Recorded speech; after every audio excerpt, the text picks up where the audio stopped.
There are plenty of people who think that they're so good, they don't need to listen to feedback. And those are the people who ultimately make huge mistakes. We had a coach at Google. His name was Bill Campbell. And 3 years ago, he died of cancer after a long illness. And what's interesting about Bill is he would only work with people who were coachable. So he would say, "Are you coachable?"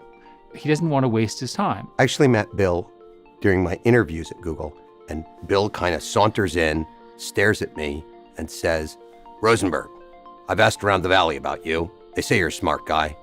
They say you work hard. Don't care. Just want to know, are you coachable?" I was a senior vice president at Excited Home. I didn't think I needed a coach. When I started at Google, I thought, I don't need a coach. Why would I need a coach? After all, I'm much better than everyone else. I'm really good. Look at all the things I've done. Typical kind of arrogant answer. And I shot back really quickly. Depends on the quality of the coach. He says, "Smart Alecks are not coachable," and he walks out of the room. So I ran out, tried to get him to come back. He came back and he delivered me a lecture on humility. And I sat and listened to this lecture for quite a while. Now, you might think that if you're a young executive, that the executives above you will be even more thoughtful and even more together and even more polished and so forth. But in fact, they're more nervous, they're more political, they're more anxious and so forth the higher they are in life.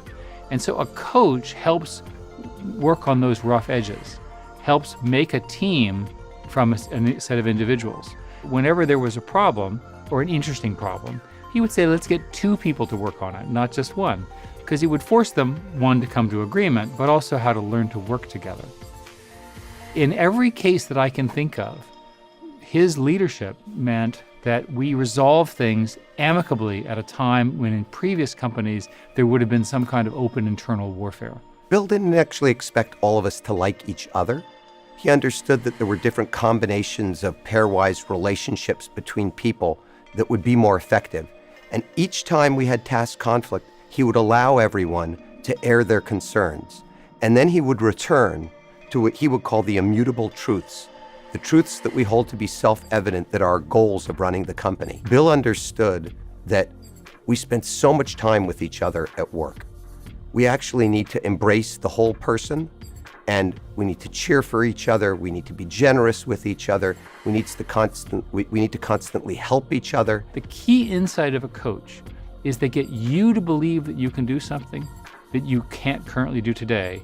And then when you screw up, they guide you to that excellence.